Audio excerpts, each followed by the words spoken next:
Hello అందరికీ నేను మీ Geeta. Welcome to Vikram Dhanni talks. నేను ఈ వీడియోలో వెజిటేబుల్ బిర్యానీ రెసిపీ అయితే చూపిస్తున్నాను.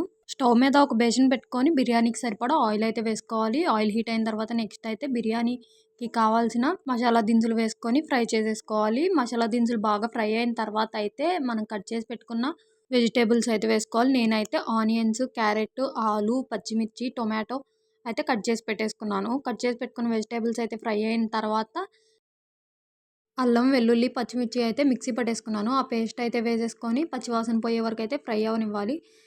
పేస్ట్ వేసిన తర్వాత అయితే ఒక 5 మినిట్స్ వరకు బాగా కలుపుకుంటూ ఫ్రై చేసుకోవాలి. నెక్స్ట్ మూత పెట్టేసుకొని 5 నిమిషాలు అయితే మగ్గించుకుంటాను.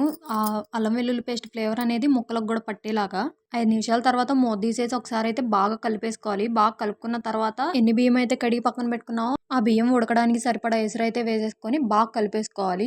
నెక్స్ట్ అందులోనే సరిపడా ఉప్పు, ధనియాల పొడి అయితే వేసేసుకొని బాగా కలిపేసుకుంటున్నాను.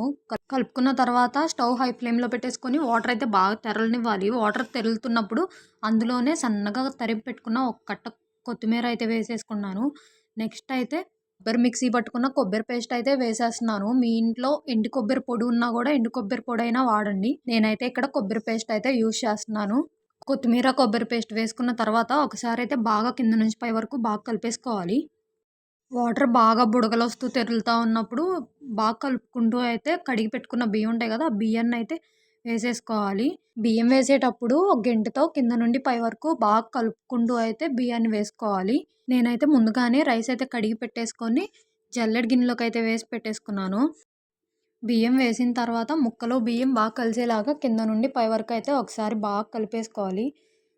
80% రైస్ ఉడికే వరకు అయితే మూత తీసేసే ఉడికించుకోవాలి కలుపుకుంటూ. లేదంటే ఆ ఎసురు మొత్తం అయితే పొంగిపోయిద్ది. నెక్స్ట్ ఇందులోనే మసాలా దినుసులు అన్నీ ఫ్రై చేసేసి ఇంట్లో మిక్సీ పట్టుకున్న గరం మసాలా పౌడర్ వేసి అయితే ఒకసారి కలిపేసుకున్నాను.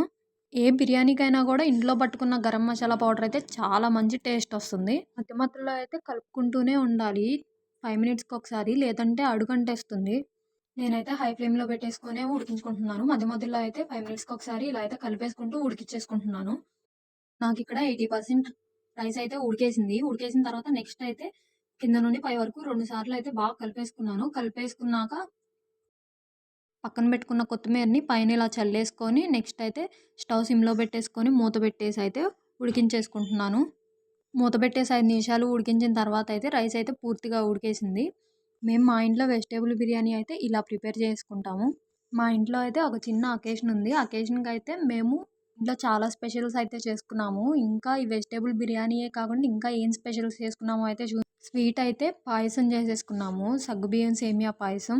నెక్స్ట్ వెజిటేబుల్ రైస్లోకి అయితే ఆలు మిల్ మేకర్ కుర్మా, గోంగూర రోటి పచ్చడి అయితే చేసుకున్నాము. నెక్స్ట్ రైస్లోకి అయితే టమాటా పప్పు, దోసకాయ చట్నీ, గోంగూర పచ్చడి అయితే రైస్లోకి బిర్యానీలోకి రెండింటికి ఉపయోగపడేలా వేసుకున్నాము. అండ్ నెక్స్ట్ వంకాయ ములక్కాయ టమాటా కర్రీ అండ్ సాంబారు.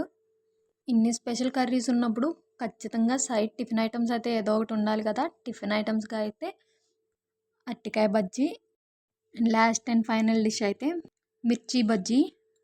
ఇవి ఈరోజు మా ఇంట్లో specials. Thanks for watching. Please do subscribe to Vikram Dharani talks.